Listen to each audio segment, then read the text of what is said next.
Welcome to today's edition of the CIO WaterCooler TV. My name's David Savage. I'm your host for today, and I'm joined by Gamma's sales director, Alex Ayers. How are you this morning, Alex? I'm very good, David. How are you? Yeah, good. Not too bad, thank you. Look, I've obviously started by saying that you're Alex and you're from Gamma, but for those who don't know who Gamma are, do you want to explain a little bit about what you do for the organization and what the organization it does? Yeah, okay. Well, I mean, starting with Gamma, so we're essentially a cloud communications company. We focus on Western Europe. We deliver services predominantly in UCaaS and customer experience, so CCaaS, and we underpin that with secure foundations, so fixed and mobile communications. And certainly in the area that I represent, we do this with large enterprises and public sector bodies across Western Europe, and we deliver that as an absolute turnkey managed service where we're really customizing the end delivery of the services that we deliver to the exacting requirements of the customer. And those customers, you talk to them quite regularly. You talked to about 100 or so brands recently and put together a report. Sorry, what was that report called and about? So it's about hybrid working. So essentially every year we run an event called GX where we invite all of our customers along to really engage, to help educate them on some of the key themes in the market space, but also to engage with them and to work together to co-create, if you like, some content that is useful for all of our customers. Last year's theme, we lent very heavily into hybrid working because it was actually the first time we've got back properly face-to-face. We've obviously been doing a lot of events virtually and, you know, they've kind of worked, haven't they? But I have to say it was wonderful to get back in a room with our customers face-to-face. And we thought we wanted to do something a little bit different. So we mixed it up. So we were really asking them about this whole great hybrid working, return to work debate and how they were actually dealing with that, what was working, what wasn't working. And the results of that were quite fascinating. And in fact, we've taken the same exercise, or we've just done it at the CIO WaterCooler event, and we've also done it internationally as well. And it's been fascinating to see how that great debate is just evolving, quite frankly. And look, a lot of organizations are going through change right now. Hybrid's part of that, and trying to understand how best they operate in the world in which we find ourselves in. Pulling back the curtain, we obviously did a bit of preparation before hitting record on this. And you had mentioned that organizations were doing digital transformation via Post-it notes. What do you mean by that?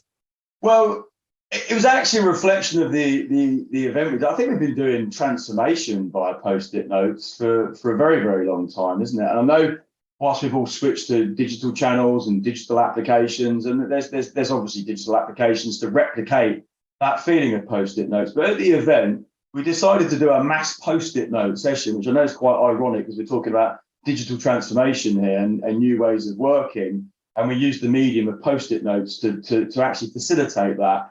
And I have to say, I don't think we would have got the insights or the output that we actually got had we not used that medium. I mean, I actually personally am a big fan of Post-it notes. And there's my declaration. There's nothing like a good Post-it note session, is there? But I think that the physicality of actually coming together in a workshop environment and using the mediums of the feel of the Sharpie, the Post-it notes, and the interaction that you get from there. I think it just delivers a great outcome, which I think is a lesson there when we actually get back to hybrid working and we reconfigure the ways in which we come together and collaborate and work together as not just individually within our organizations, but also with our suppliers and our customers. And yeah, I think actually Post-it notes are a reason to come back to the office personally, but you know, I can't get enough Post-it notes, but I've probably done enough plugging for Post-it notes in one podcast, eh? No, it's interesting you mentioned that because I was at an event a few weeks ago with some internal colleagues, and it's fascinating when you've predominantly been in an online but digital world for 2 years, and then you see people offline sitting around a table. The dynamic is different. It can't, you know, it's undeniable that there's something else that happens there.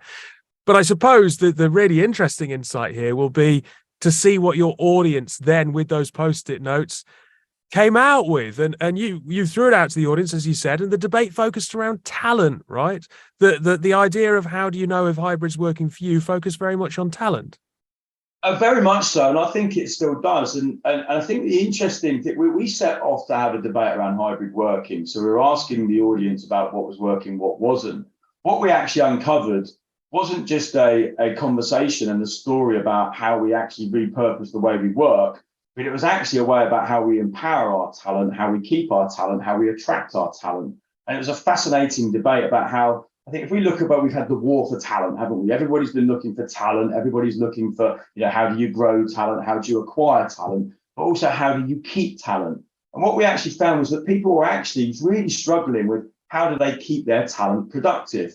So we've kind of moved from a war for talent to a war for productive talent. And the interesting piece that we're just unpacking from the, as I said, we've repeated this exercise.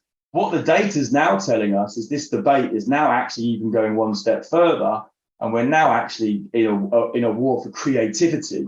So I think when we look at remote working or hybrid working, as we now like to call it, and we've repurposed ourselves, having had what I guess you could say was it 10 years worth of workplace evolution in 2 years, and it's stretched and it's strained a lot of what we've actually held true. And there was so much insight that we unpacked in that first exercise that we did. Some really, really key insights there about how people are repurposing the way in which they actually work. Offices aren't configured anymore to support that. We've still largely got offices that are configured for pre-pandemic working. Okay, so there's a lot of me space, not a lot of we space. Some people have put some sofas out there, because that's going to get people together and collaborate, isn't it? But I think there's still a lot of challenges to be done in terms of some great ideas surfaced about how we could actually take a lesson from the past about how we used to have those very expensive video conferencing rooms and we'd all face the screen, and how we can reconfigure the office environment to actually better support hybrid working. Because what we actually saw in the first instances when we all obviously deployed a tool set, because hybrid working is more than just a tool set, by the way. We've all got tools to actually make us work from anywhere, but do we have that whole charter? Do we have the whole playbook? Do we have the skill set and the mindset to go with the tool set to actually make hybrid working? And it was really fascinating when we unpacked the results of what people were trying to do, reconfiguring the office, reconfiguring working styles, meeting styles. And what emerged from it all was really one overlying theme. Certainly in the first iteration when we did the report and when we delved into the data, what the data was telling us was that we needed to deliver hybrid working with a purpose. You can't just throw a tool set out at users and expect them to be productive. You need to work at it. You need to curate it. We need to reimagine, if you like, the structure of how we come together to collaborate. Because if we get that collaboration right, it is your new superpower.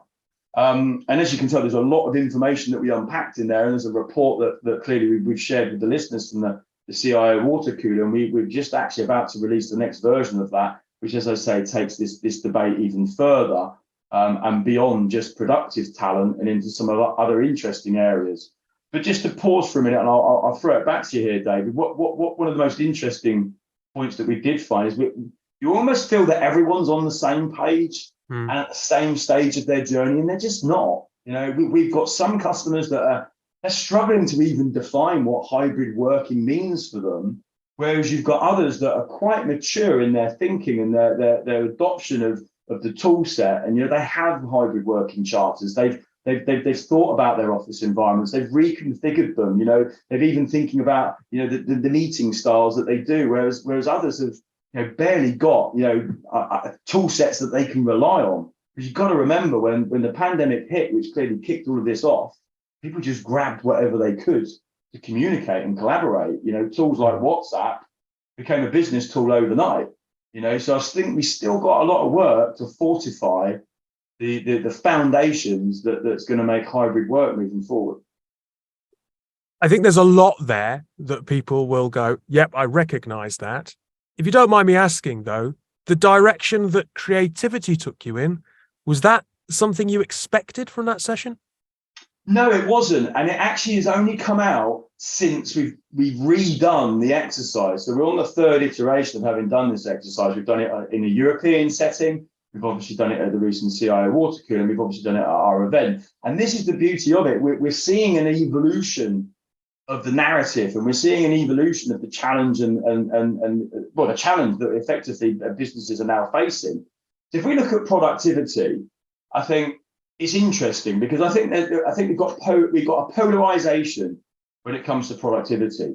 Users are going, I'm the most productive I've ever been. Of course, I'm more productive. I'm at home. And you'd expect them to say that. And you know what? By and large, I think there's a lot of truth in that. I think there's also potentially things that need pressure testing in those statements.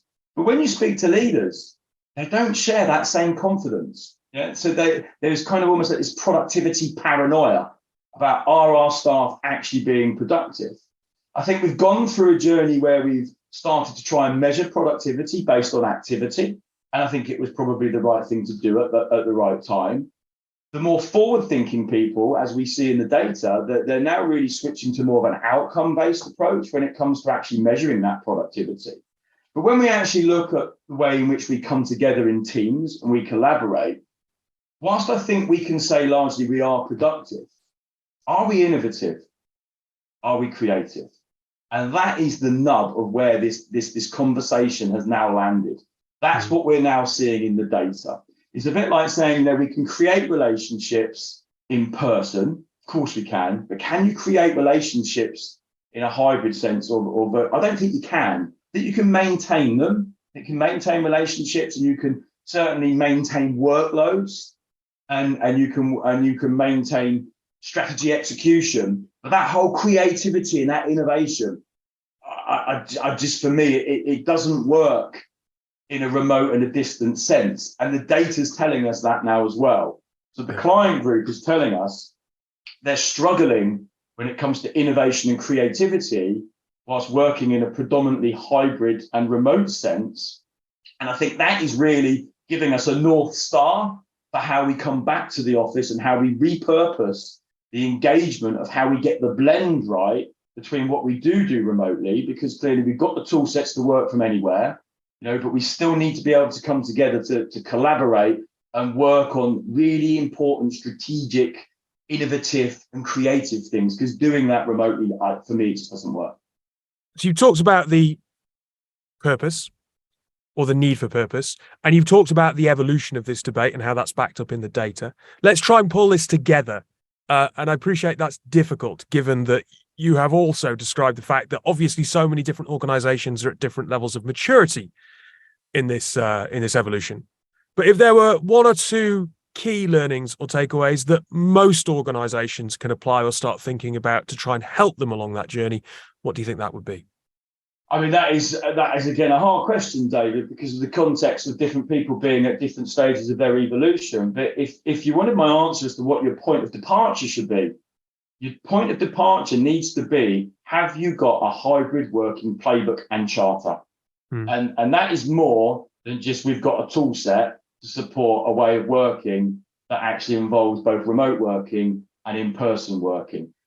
It also needs to include a way of how you do that together. We know how to do Zooms and Teams and remote working when they're completely that way, and we know how to do engagements in person. How do you do the two together? So that needs curation. It needs careful thinking. And there's some little insights that even came out from some of the recent events with the CIO WaterCoolers. Do you have a master of ceremony that can actually keep the virtual attendees and the in-person attendees together? Do you have chat moderators? Have you thought about the actual context of the meeting that you're doing when you come together? And this all has to come together in a playbook and a charter to get it right. So that has to be your point of departure. And if you don't have one of these, you need to probably start. Well, you absolutely need to start there, because if you don't have those foundations, then quite frankly, you're going to push off, and you're going to find that there are gaps as you get into, so let's say, a greater maturity with the tool set. Because remember, there's three things that you need to get hybrid working well. You need a tool set, you need a skill set, and you need a mindset. And you need to work on all three of those different things to get it to work. That's the way you bring it together. But as I say, without that playbook to give you the point of departure that's solid, you're going to find that you're going to actually run into trouble, and you're going to lose momentum further down the line. Where would someone find the research? We've actually got a QR code that we've shared on the site. We're actually just refreshing that now. You can get it on our website. We've also got, as I said, we've got a landing page that we've provided to the CIO WaterCooler audience. Great. You can just scan it, you can download it. As I said, the next version of this report is just coming off. And as I said, it's fascinating to see how we're reinforcing what we've already learned, but that it's actually not one and done. And that's the key thing. I think people like to think that they've solved hybrid working. Yeah, I think it makes us feel good to say, well, I think we fixed that one, we move on to the next problem. We haven't.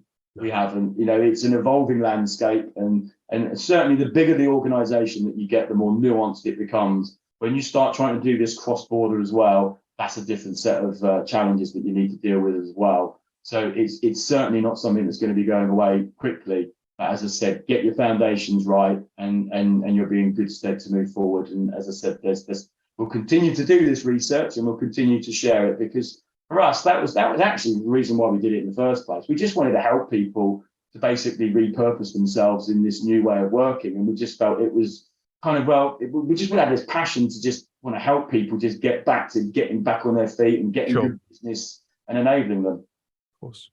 Alex, thank you so much for your time today and sharing some of that insight. Really valuable. My pleasure. Well, thanks a lot, David. See you next time. Thank you for tuning in for this episode of the CIO WaterCooler TV. Do stay on the website, have a look around. There is plenty more insight from our guests and collaborators.